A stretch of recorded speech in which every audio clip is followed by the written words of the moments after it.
Good morning, everybody. It's time for our Severe Lack of Talent show. I'm Tim Pohanka. I'm Robbie Perry. Nick Hall. And we, as I said, we have a severe lack of talent, so we have a slot problem. But what we don't have is a problem with making our opinions known, and that's really what we're here to talk about. And I'm going to jump right in, guys. There's so much that happened in sports. For the no sports going on, so much stuff happened. So we'll start with probably the number one thing. Let's talk about the NFL draft. Yeah. Anything surprising with you guys on the draft? Probably how few surprises there were. Yeah. That was something that was pretty surprising. Yeah, no one, so and so is going to draft up or drop down. All or the drama the with Skins Tua. might do this, or someone's going to do this to get Tua. Or, Yeah, all the drama with Tua. There's so many rumors about the first 6-7 picks, and it went about as vanilla as can get. I mean, you couldn't have. I think the mock draft nailed it, and I don't know when the last time the mock draft actually was able to nail every pick in the first. Yeah, Mel Kiper looked Yeah. like he knew what he was doing for the first time in his Yeah, life. exactly. So tell me another guy with a severe lack of talent. But the part that was interesting, I think, was the pomp and circumstance is gone. Yeah. And you had a few protests. Yeah. Obviously Bill Belichick and his little protest moment. I mean, the dog made some pretty good picks, though, right? Well, I mean, except drafting a quarterback, are they tanking? So that's kind of like also another surprising thing was the drop in quarterbacks. And I thought every time the Patriots were up to pick in the second and third and fourth round, I was like, here comes a quarterback. And they would, pick a third string defensive end that would probably become all pro or something. But that was surprising how some big names like Jake Fromm, if he came out last year, there was a lot of talk that, hey, he was going to be a top 5 pick. And then suddenly, when he went in the fourth round, is it arm strength? And that kind of goes back even further. Or is it a good thing for quarterbacks to throw in the combine? Because, it clearly didn't help him.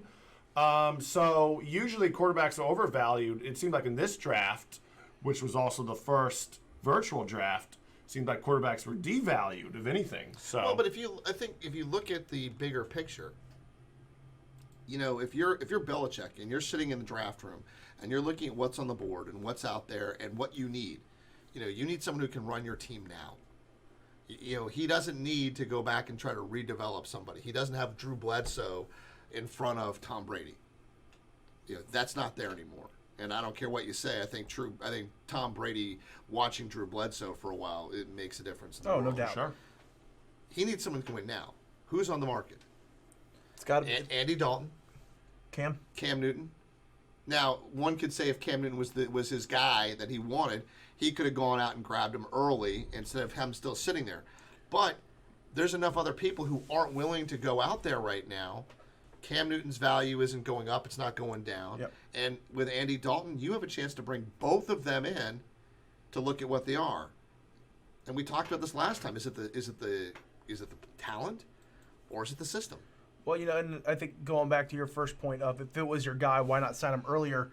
That's Bill Belichick for you. I think no matter what he was going to do, he's going to wait to see how that draft shakes out first.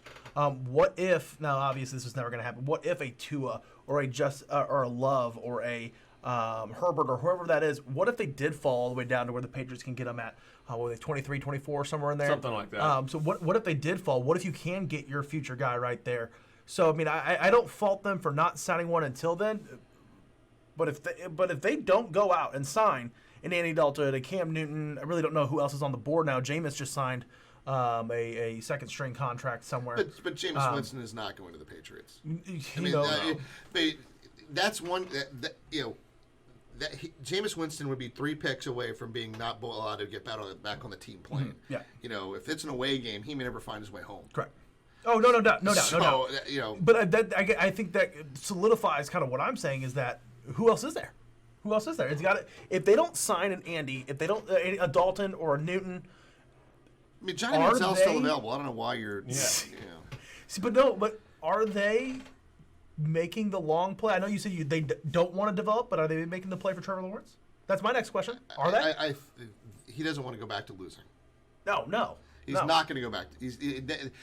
If he were to go back to losing, that would be he cannot have a Jets moment again.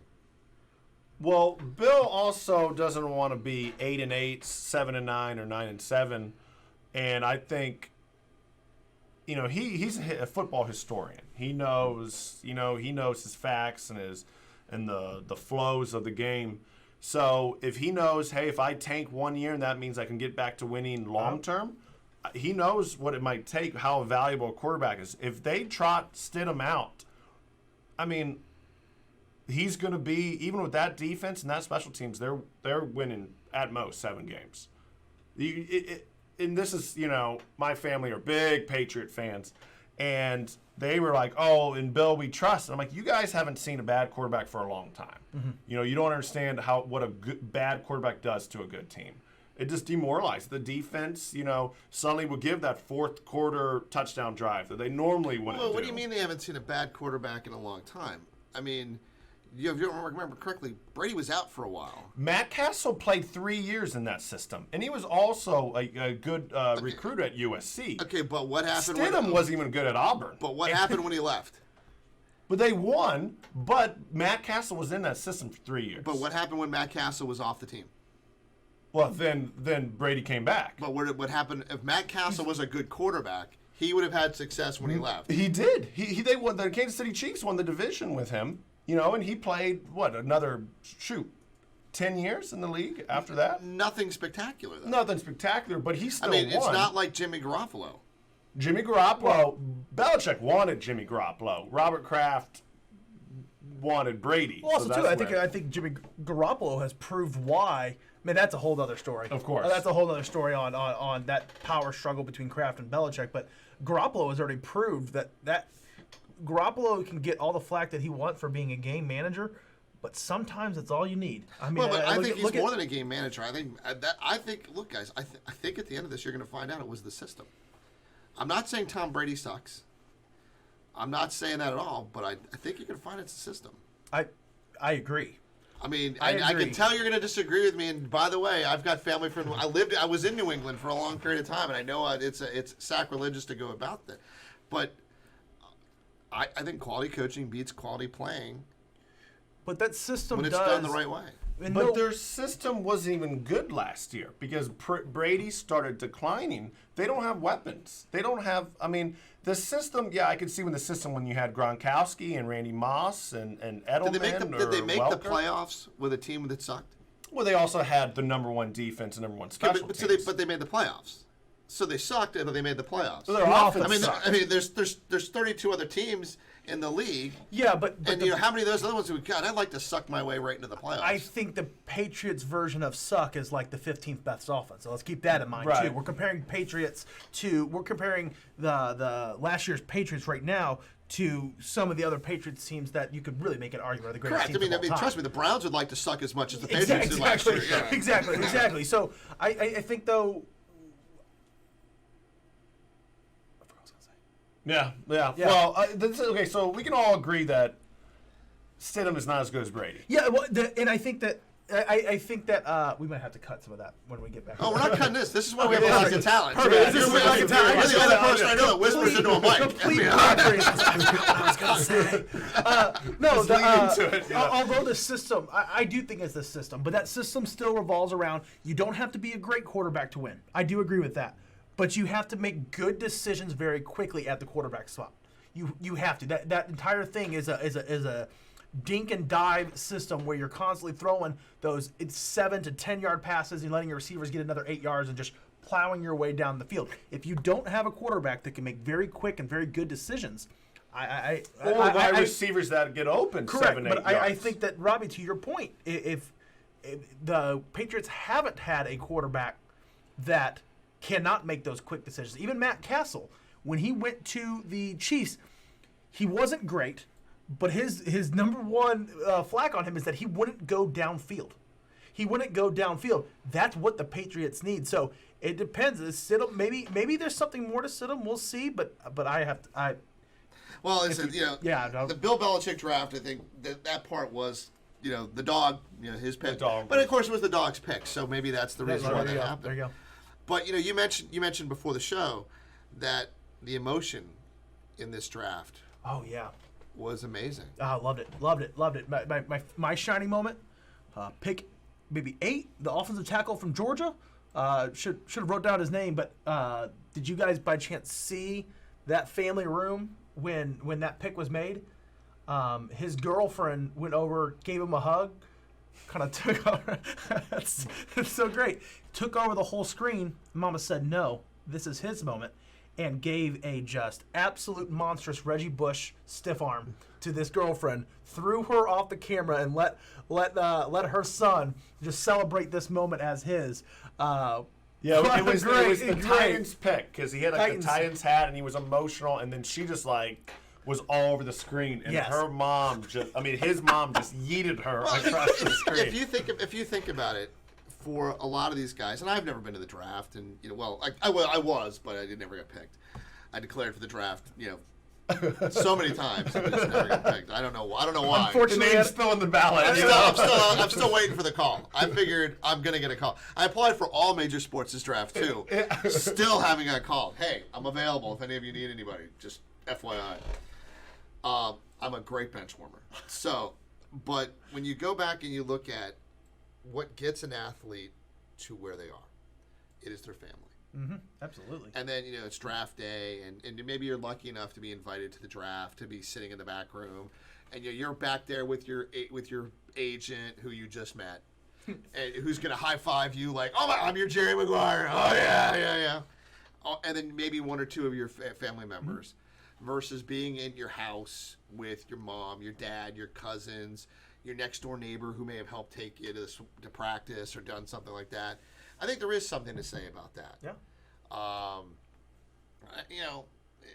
I get the economic benefit of having a draft in a city and what that may bring in, but it was something different. It was something exciting, and maybe that's something they'll continue to do. Well, and also the players and not necessarily the players, but the coaches and the team executives said it was very refreshing, and that they're taking a long look at the hours that they spend, moving forward, the hours they spend at the facilities, because they're starting to work smarter, not harder, because NFL coaches are notoriously known for working 20-hour days and sleeping at the facility. And they said this is the most they've seen their family in years. Mm-hmm. That it's been refreshing. They're still getting the work done. So this could change, long term, just the health of some of these coaches. I mean, they age like presidents, And like Gary Kubiak, he had to basically step down as head coach because he had heart problems. Mm-hmm. It was probably from the stress. So maybe this is something long term, that would change, just the coaches and the executive schedules. Like, hey, maybe I don't need to spend, 20 hours at the facility, in March. Maybe I can also, especially with the technology now, do some work from home and spend time with my family. So that's something that was very interesting. It was very positive.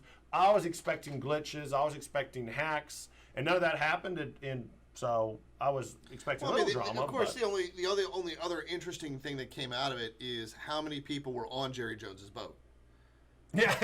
Well, did you see what ESPN said after the first round? They said that any household that is not that has too many people in their living room wherever they're watching, or that is not practicing social distancing, would not be aired after the first round, because apparently they got some flack on some of these houses having 20 people over there, and they kind of said, "Hey, immediate family only." But next thing you know, it's truly a party. Yeah. And they did. If you watched after the first round, the households that they showed had 4, 5, 6 people. I mean, clearly they're going to have to, but again, how many? But if you like every and think about this, you're Jerry Jones. Yeah. I mean, someone's holding the phone for you. That was amazing. He literally couldn't hold the phone. I mean, he can't hold his phone. Does he not know how it works? I mean, there's not a microphone on that phone? I mean, is there something? I don't understand. I mean, it's a speakerphone. How close does it need to be? I don't know. But as like I said. I think the biggest takeaway is that Roger Goodell has one of the nicest man caves I've ever seen.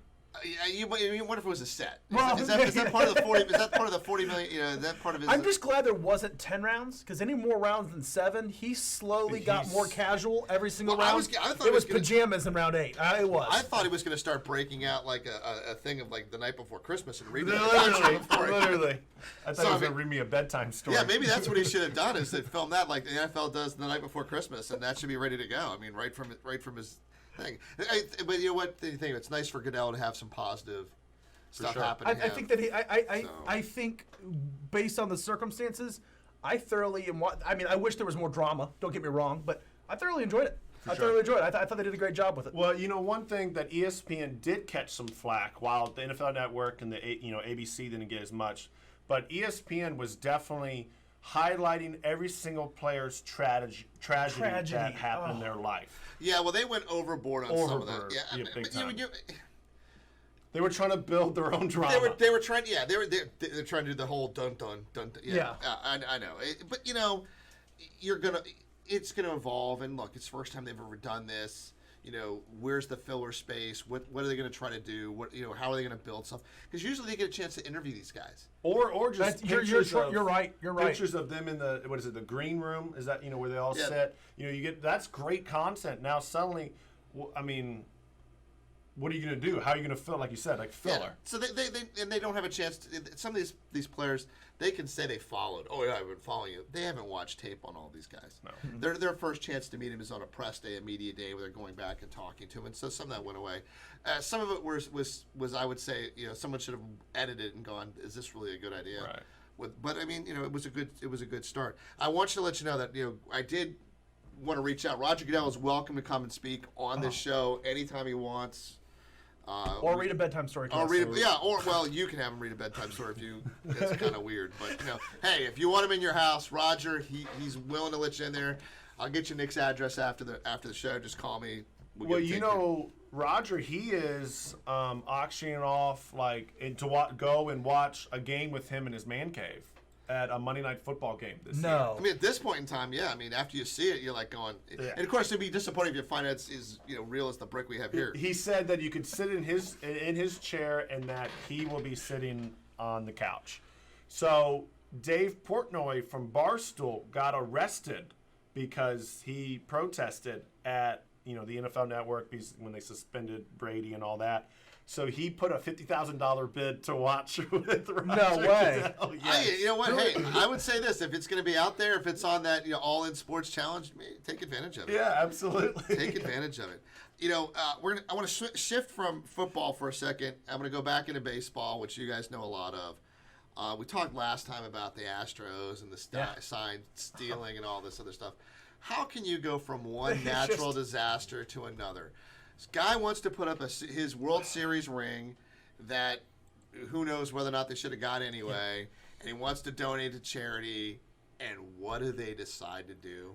They just can't stay out of the news. They would have buy back. They say we have a clause to say we can get it back for $1. Do they have a PR department? I mean, do they? They clearly think that there's no such thing as bad press, I guess, because they sure love being in it. That's for sure. I mean, I don't understand how if somebody wants to donate what 50% of the people may think is a stolen award anyway, wants to put it out there for charity, and their answer is no. I mean, it's just tone deaf. I just don't know how. I don't know. I don't know. Thank God we beat them. That's all I gotta say. Thank God the Nationals beat them. So, anything else on that one? I mean, what do you say? I mean, what are you thinking? What are you thinking? I mean, you have an opportunity right here to actually do some good with your tainted rings. And it's just one guy. It's one guy. I don't know. I don't know what you're thinking on that. I mean, it just makes you look greedy. And in a time when, I think what we're seeing in this country is just more giving and more. I think we're closer together as a country and acting better together now than we have, since September 12th, 2001. I mean, the country is coming together more than we have in a decade. But then there's this. Yeah, I don't know. I would tell you. I thought, to me, part of me said, hey, maybe they've got a computer program that recognizes that if one of their rings comes on, that they're going to meet, or something like that they're going to do it. They've had a couple days to go back and say, no, hey, that was a mistake. Hey, this is out there for the Houston Astros. I know you're not watching. You guys are welcome to come to the show, too. What are you thinking? Maybe they are trying to protect somebody buying it. I mean, it's the only thing that I can think of. They're maybe protecting somebody buying it and then, destroying it and saying, "Oh, this is a fraud." Somebody paying $1,000 for the ring and then suddenly taking it and melting it and saying, "This is how valuable."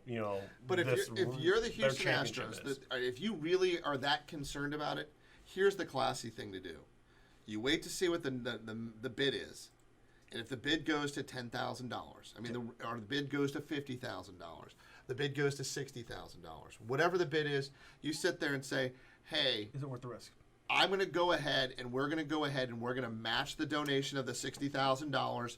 We don't want the ring out in circulation, but we're willing to do that." Absolutely. That would be a good way to do it. If you had to pick a classy move, it's or we'll double the amount or we'll do whatever it is and we'll put the thing back into circulation and we won't put it back. Right. That's the classy move. Right. Or that's the You're right. Like that way it stays in the house basically. Like, yeah, because they might not want it in circulation. But to me that says, okay, you don't want it out there, but you're willing to do this. Right. Not we're taking our toy and going home, and we're only going to give you $1. Right. Yeah. What the heck was that about? All right, so moving on that one, we've got sports that are getting ready to come back. Mm-hmm. So Attempting to. are attempting to. Yeah. So NASCAR, Yeah. 7 races, 11 days. 2 Cup races in Darlington, 2 Cup races in Charlotte back to back. Interesting. Yeah. Yeah.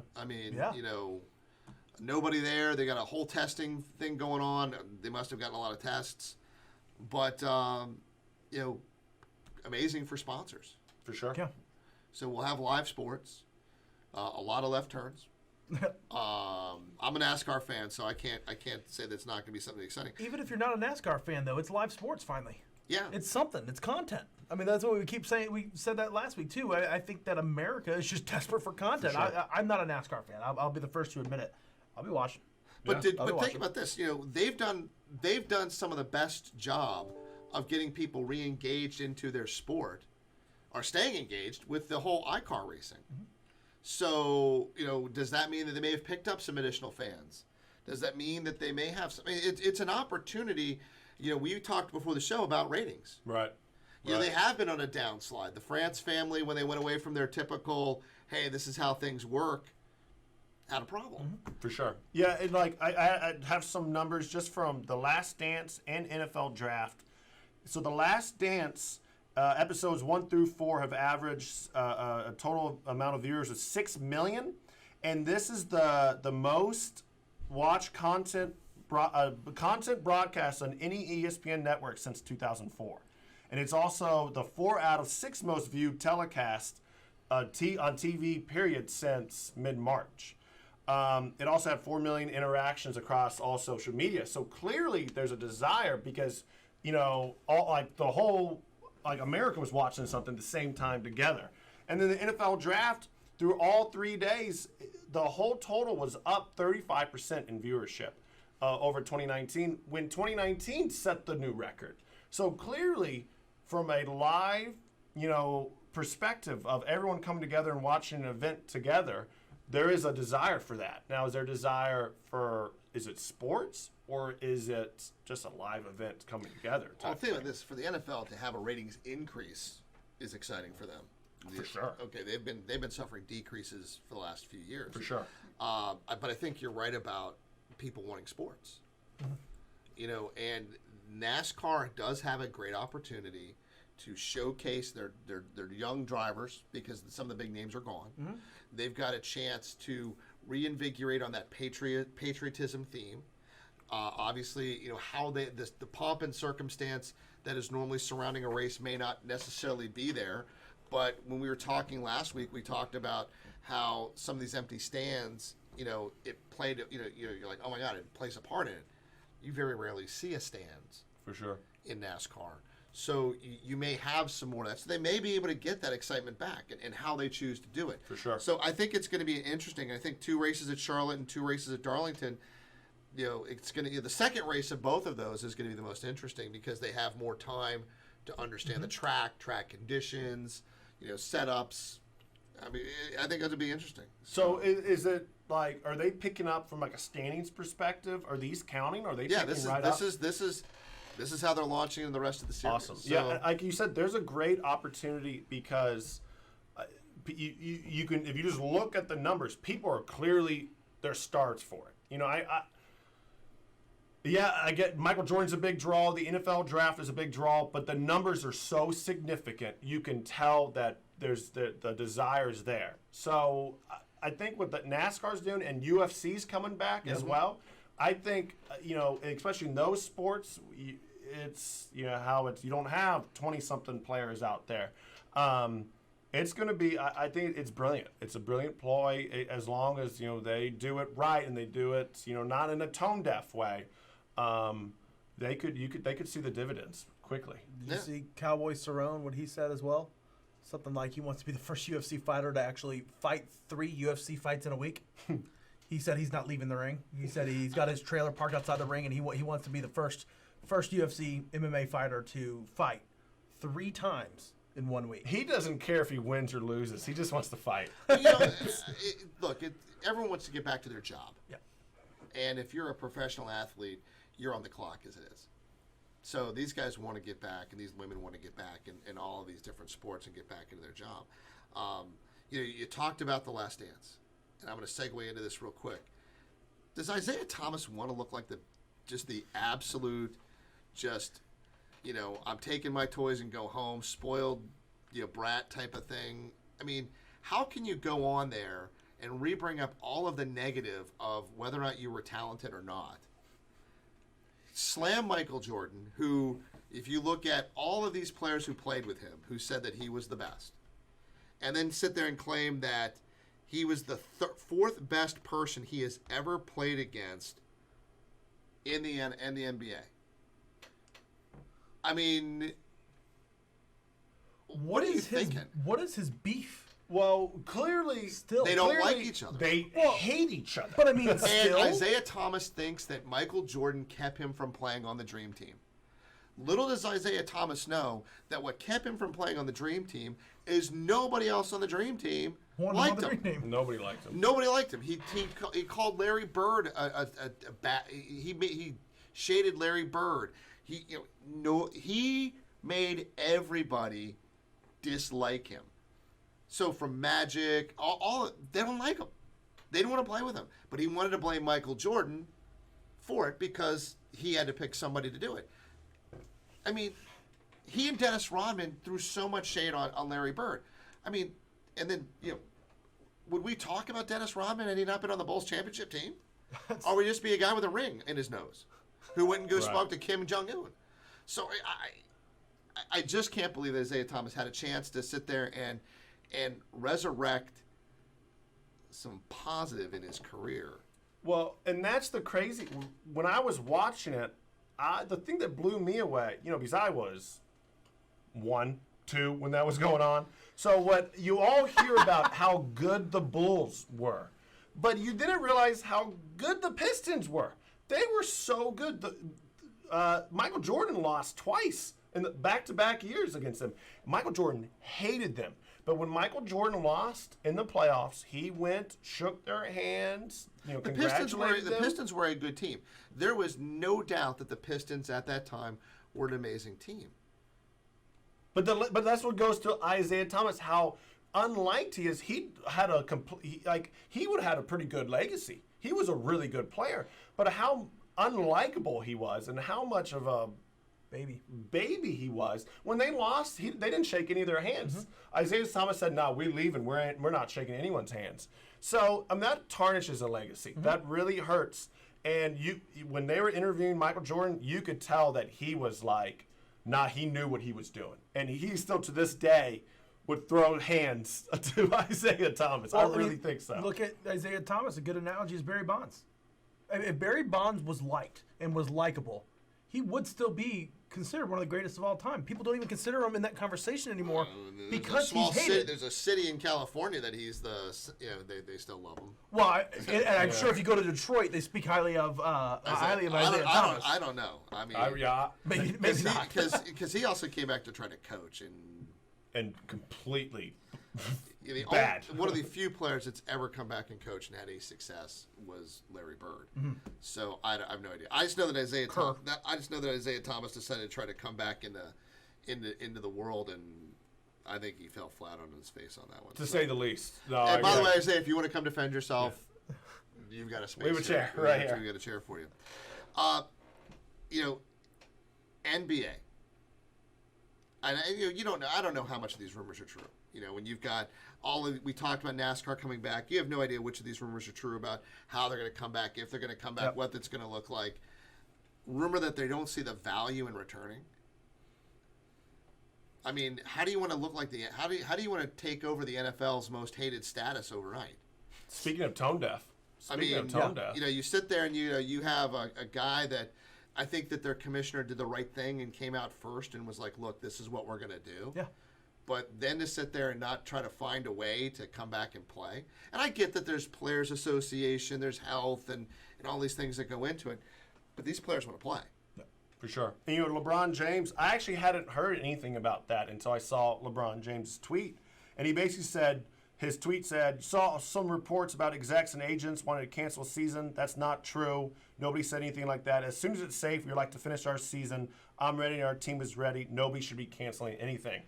I think that was a message not just to the fans, but that was a message to the execs and the agents that were trying to cancel. Like, whoa, I'm the big dog here. We're playing once we can play, and you're going to follow suit type of thing. Yeah, I mean, I don't know who floated it. I don't know if maybe that was a Facebook rumor or something like that. It wasn't on this show that we brought it up.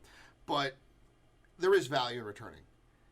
Wholeheartedly. Absolutely. So, I mean... Ratings would never be higher. I mean, it's clear. The ratings would never be higher. While, money would be interesting, but especially for the players, they want as many eyes on them as possible right now, and that's what they would get. I mean, but the TV contract money would still be there. I mean, so the TV money would still be there. To the point about the ratings, it would still be there. You're talking stadium revenue. Mm-hmm. And yes, that's a problem. That's a huge problem. I mean, you have to look at how we're going to pay the workers that should have been there and all the things that go into that. Yes, that's a problem. But in terms of getting these guys back and these ladies back on the court or back on the ice or back on the pitch, I think these sports have not an obligation. They need to realize they have an opportunity. They have to realize where their role is in our lifestyles and about how important they are as role models, how important they are as lifestyle choices. I mean, if you see NBA players after the game in a conference wearing masks, do you not think maybe I should do it? Yeah. But at the same time, all that's true. Sports icons are role models in today's society. Unless you're Charles Barkley. Well, said, I'm not a role model. Yeah, of course. Thus becoming a role model. Yeah, yes.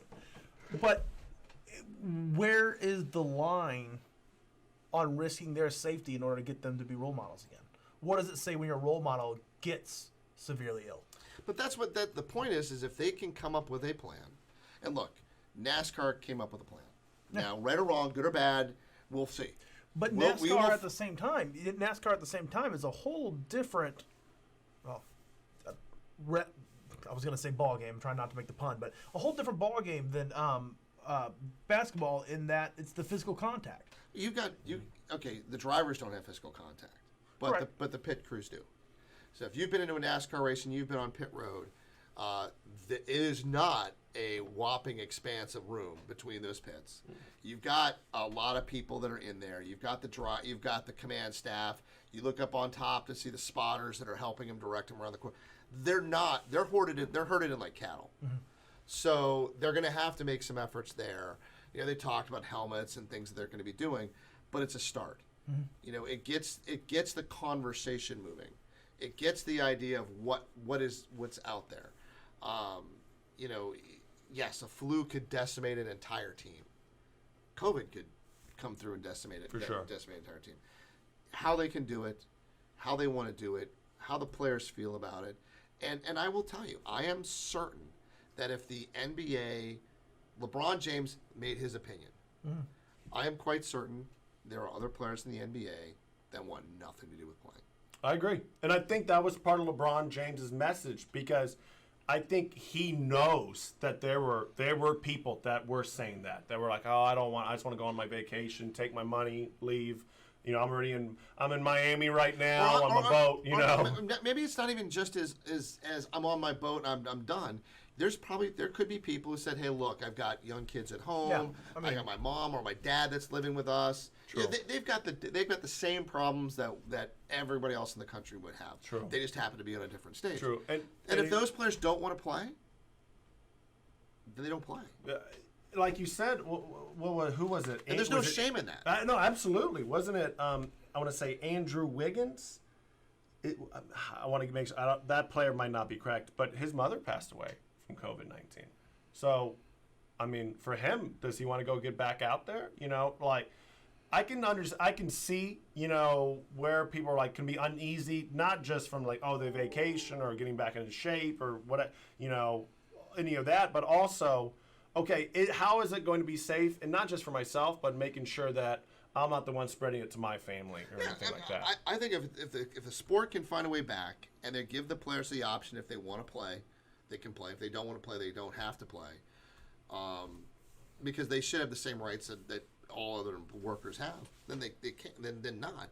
But getting them back to playing, there is value. Mm-hmm. I mean, that's really what it comes down to. There is a value in having these teams come back. Just there is. Yeah. Okay, guys, I'm going to hit you up on something you know about, though. Next other big thing in camp came out of baseball. And I know we want to, you do have talent in baseball, so that's kind of going to hurt our slogan. Okay, I have knowledge. Let's not go ahead and not say a talent. severe I lack. forgot about that, yeah. Not a severe lack of talent, just a lack. A lack of playing talent. to say the least. Contraction in minor league baseball. Yeah. So, quite a few teams were put up on the chopping block. From a Fredericksburg standpoint, we look at the Hagerstown Suns, who, for all intents purposes, had your slot, or had the slot before you. Could have been the team that was brought down to Fredericksburg, and yada yada yada yada. We could have been millions and millions of dollars into building a stadium for a team that just got zapped. Talk about that. I mean, what's going on in some of these areas? Yeah, so I mean, this is also two very, very personal opinions here. But I think Major League Baseball coming out and saying that this is all about facilities, I think based on that list of teams, it's not true. I don't know. I mean, there's clearly money is a huge factor in this. I mean, there's so many different ways that this is looked at. And one thing we were talking about before the podcast started was why release that name list back in November? Why release that? Because is it to create a statement? I mean, I know you gave a long list of reasons on why it was. I think the reason they released that list is purely to create panic and create finger pointing. But do you think? But let's look at the state of baseball in general. Could it be that it's, the number of people that they need to have in development isn't there? That when you start to look at the talent pool, the number of people playing baseball around the country, around North America, Central America, if you look at some of the popularity wane in some of the demographics, are there people on these teams in some of these areas, but they know they're never going to progress past where they are? Yes. So this is an economic decision in that regard. No doubt. It's that diamond in the rough is no longer. They're not diamonds that they're trying to develop. They're looking at it going, oh my God, it's just not that talented. There are so many players, and in a way, I just wish Major League Baseball would come out and just honestly say, okay, this is actually the reason that we want to contract these teams. It's money. It is paying. So what the general public may not know is that your minor league team, if you're affiliated with a major league team, your minor league team does not pay your players. The money comes from that parent organization. That parent organization, so say it's the Nationals. The Washington Nationals pays every contract of the players on the field and the coaches on the field. All the way through all the leagues. All the way through all the leagues.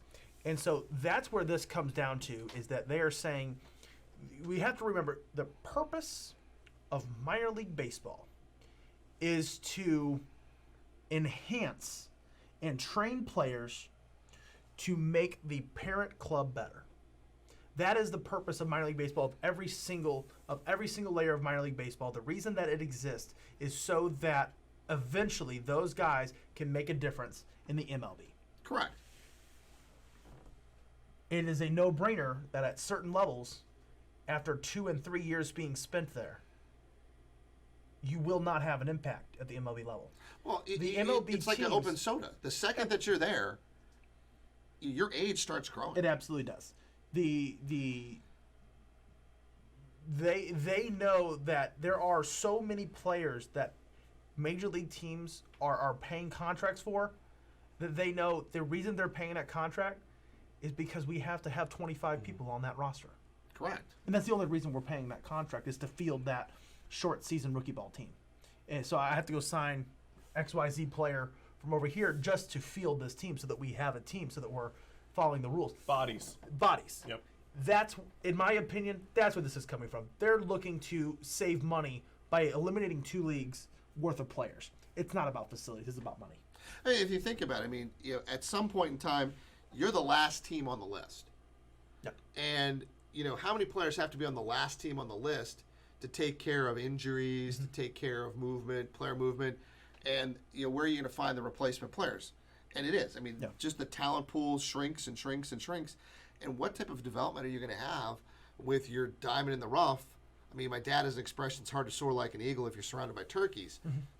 I mean, For sure. Can't win no matter how good of a coach you are, you can't win the Kentucky Derby. But with it's a donkey. also, and how easy it is to overlook players. Think about it. You got to put like the human element into it. Let's say if you're, a farm director and you have, hundreds of players basically, it's hard to know all of your guys when you have so many guys, and guys all over the place. It'd be, so I think it's also, you might see these players get developed better, easier. You're running out of scouts. This scouts in minor league baseball, the scouts are going everywhere.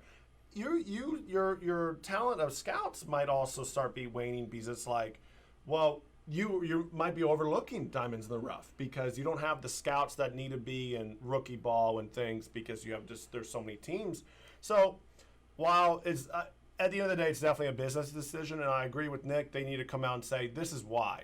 It's really because we don't need this many contracts, and it's just hard to develop the players when it's all over the map, and there's just a lack of consistency with some of these teams.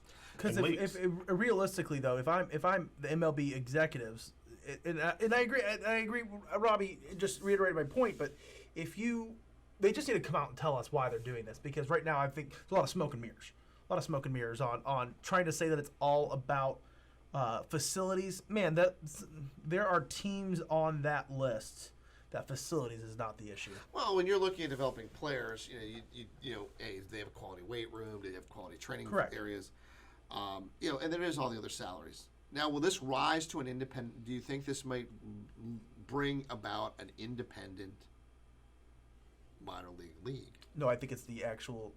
For me personally, I think it's the exact opposite. So I think it's the exact opposite. I think Major League Baseball. I think everybody is affiliated with Major League Baseball. I think Major League Baseball becomes controlling of what we now know as the minor league system will become a little bit closer to Major League Baseball than it is now. I actually think it's going to go the opposite way of minor league baseball becoming independent of Major League Baseball. So, hitting on baseball, Yeah. the thing that really shocked me this week was the rumors of the 1-year realignment. Can you imagine the Washington Nationals, Baltimore Orioles, New York Yankees, Boston Red Sox? I mean, you looked at some of you looked at that alignment on some of those, and you go, "Oh my God!" Some of these these sections are just. Some look like a minor league division, where others look like, "Oh my God!" How are you going to pick a winner out of that?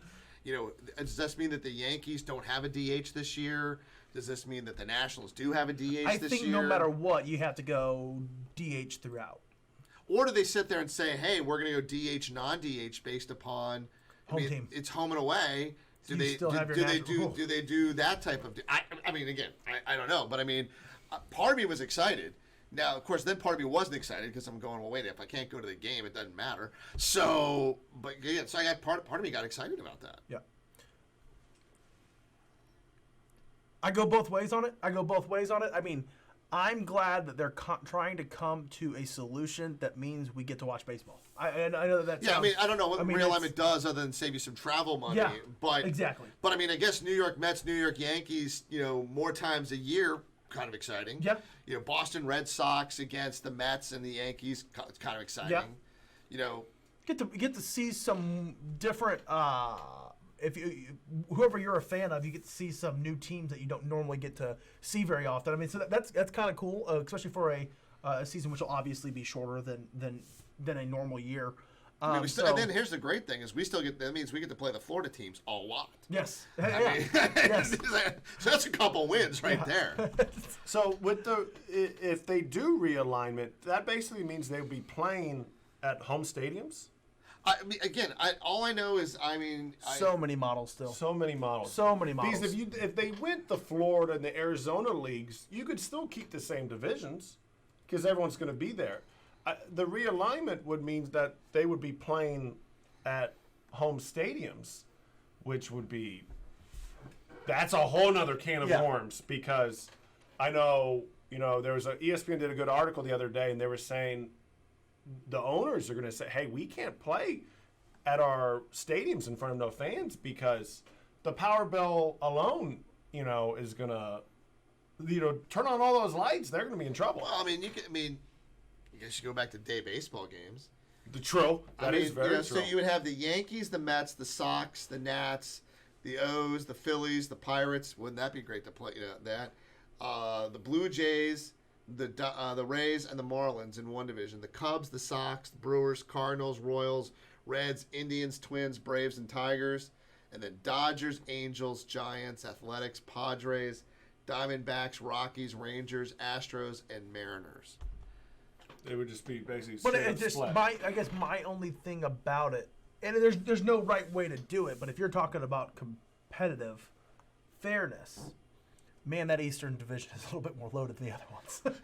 I mean, then I don't know how you do it. Then how do you do the playoffs? Do you do it like the top 16 teams in all of the conference? I don't know. It was just one of those things. I looked at that and I thought, man, Yankees, versus the Mets all the time. Yeah. Like the Nats versus the O's all the time. I mean, talk about the O's finally getting some. They would. Peter Angelos might be excited about that. Speaking of, where baseball is a big, everything's an asterisk. If if anything's tainted, if let's say they do the realignment, however they play this year, would there be an asterisk at the end of the year? I don't. I think once you hit the playoff time, I don't think there would be. If you play enough games against each other, doesn't matter who you're playing against, you eventually go through it. I mean, because think about it. If you played in the worst division in the NFL or in the NHL, and every other team in your area went 0 and whatever, and you just stomped them through the regular season, the playoffs are where It's equalizer. where the truth comes out. It's an equalizer. True. So I think once they hit that playoff time, again, and especially over a 7-game series or a 5-game series, the truth comes out. True. So I think that The best team at the end of the season is still going to win the World Series. I don't think the best team team. I think playing the best ball. I think the team playing the best ball will do that. And that's every year, though. Yeah, that's every year. Yeah. It's not necessarily the best team, but the best team playing, or how they gel, or how they come together. I mean, because I definitely don't think an 0 and 75 team or whatever is going to come back in whatever sport and still just hit the playoffs and go, look at us, we gel For sure. Sure. Maybe, but I'd play the lottery before that. So guys, we're getting close to the end here, but I downloaded something the other day which really struck me. It is from 2015, and it is they claim it as the most divisive issues in sports right now. So this is 2015. Quite a bit of time has passed. You're almost looking at 5 years. Some of these things should have been solved, right? Oh, definitely. Right? All right. Well, I'm Yeah, excited. that's only 5 years ago. I'm Yeah. excited. so we're gonna go ahead and go on it. NBA and NFL shouldn't make college a requirement. Yeah, sign me up. So should these places be able to take people right out of high school? The NBA just basically said they were going to. Right. Well, I'll tell you right now, that's going to in my opinion, help college basketball. Yes. It helps college basketball to be able to do that. The one and dones, that's a cancer Yeah. to college basketball, in Yeah, my opinion. I agree. It absolutely is. I love how the NFL does it. It should be a one. It should be, if it's not going to be required, that's fine.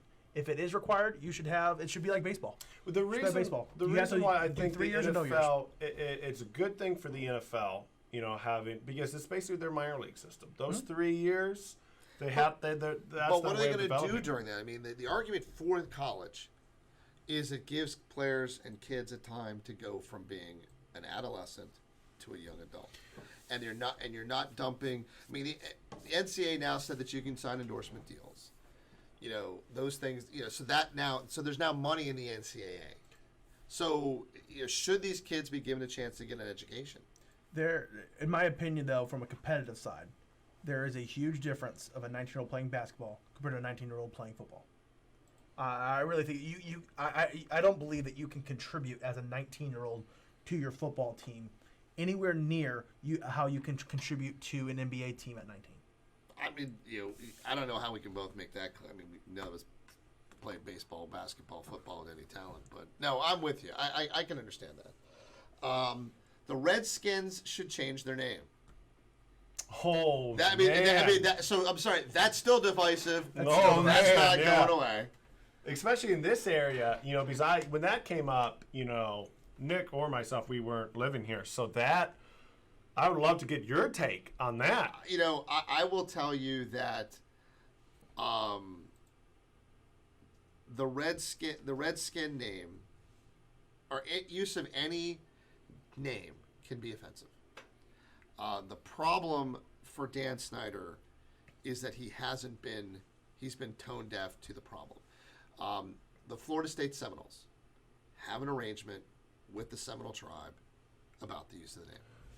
So they have, so there are ways that you can find middle ground with what's in some of these areas. Absolutely. Dan Snyder has not done the right job to figure this out. Right. He created a foundation to help Native Americans. He didn't get them involved in it. Right. So to me, if he was committed to what he's talking about, he could do more about that. Now, should they change their name? If it's offensive, he needs to be more he needs to not be tone deaf about that issue. I mean, and that's really where I would come back to. I look at the Florida State situation. Florida State and the Seminole tribe, they have an agreement, and I believe the Braves do too. Atlanta Braves. Yeah, so I think there's a way that you can honor what's going on, and I think he's not shown any desire to do that. So that would be my take on that. So what? No. One thing I want to know from you is what things do you believe Dan Snyder has done right? I don't know how you can buy a team, and as a businessman, how what I'll use you. You guys have a brand new stadium going in, 5,000 seats. Yeah. At the end of year 5 of owning your stadium, if your owners come to you and say, "Hey, great news, we're taking out 20% of the seats," are you going to think that you're doing a good job? I mean, so when you go from an 80,000 seat outdoor stadium that could potentially be, I think it was 85,000, and you add seats when you first buy it, and then over the next 20 years, you now are a 65,000 seat capacity stadium. You tell me.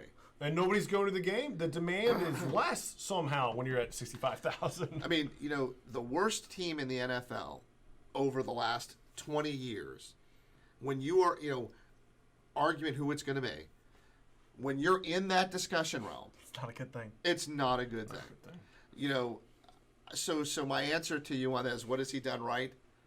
I've got, he could have done a lot of things right. No one's going to know what he did right because he's done so many things wrong. People know his name. I mean, there might be some things behind the scenes. I will say this. He's the only person in any sport.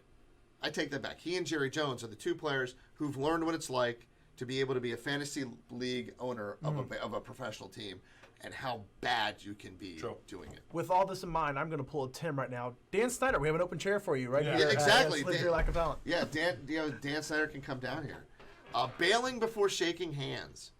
Oh, interesting. We were just talking about we just had this. that conversation. So that was, I'm a hockey guy, so I believe it's the best part of the game. you have, no matter what, even if you literally just punch the dude in the face, at the end of the game, you shake hands. Hey, It's they just always why don't they in baseball? Why is baseball a sport that didn't they do that at one time? It's true. Baseball Professional. is one of But the few professional- sports but they don't shake hands. you after. still do it in college?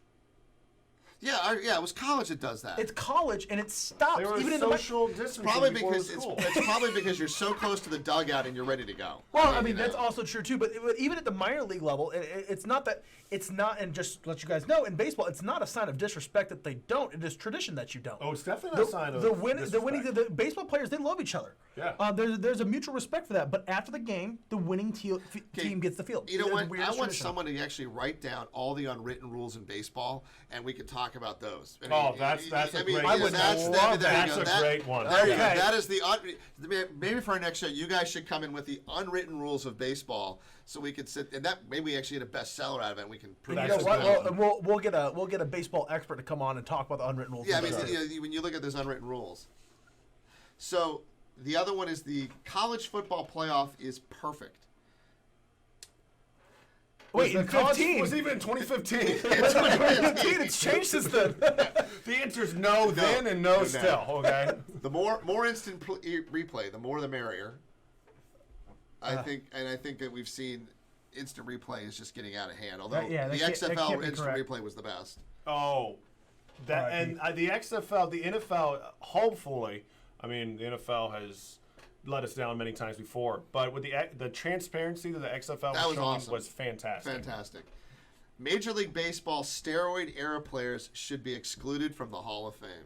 Oh, that's definitely still. Oh, I think we talked about that last episode. Yeah, we did. So I mean, it's amazing. Wait, what did you guys say? You guys said No, bring them on in. It's a family. Okay. I- Especially when it wasn't illegal. They didn't have It rules. was not illegal then. I think that it is an asterisk. I think you can start. I think it's one of those things where you start to say this person came in this realm. Yes. I think that you have to start looking at players differently in that same realm. So if you have an inductee class of 25 people, and you may sit there and say, okay, well, Roger Clemens is on it, Jose Canseco is on it. You start going through these, Barry Bonds is on it, and then you go back and you look down at some of the players who may not have been as good, but you know they were clean. You may have to start saying, hey, you know what, we in this era we have to look at a larger class of potential people to bring in.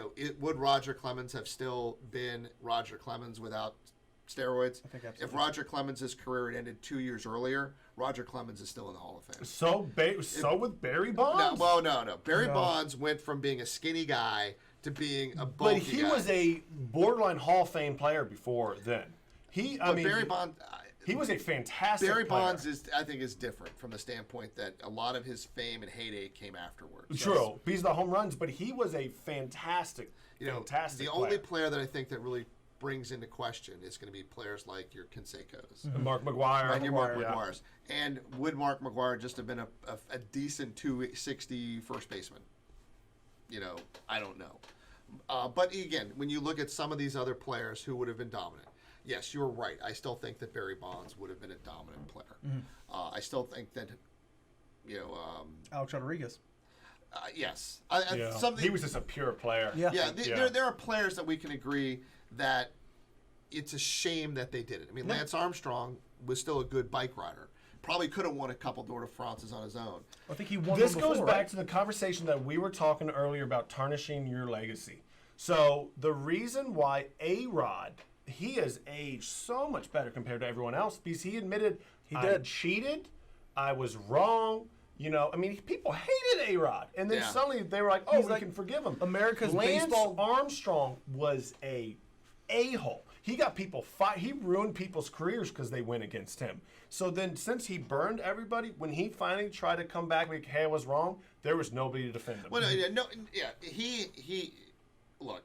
His Live Strong Foundation is an amazing thing. Of course. And, he has attempted to do some great things. But it will always be overshadowed by the fact, to your point, people in his sport don't like him. Yeah. And, And not because he cheated. I think his last just don't like him victory, as a human being. Well, his last victory, I think that there was a number which is crazy. It's like the person, the closest person to first that wasn't linked to cheating was like 30th something. So like the top 30 were all at some point suspended or got fined or busted for blood doping. And it's not, he didn't do steroids. It was like blood doping.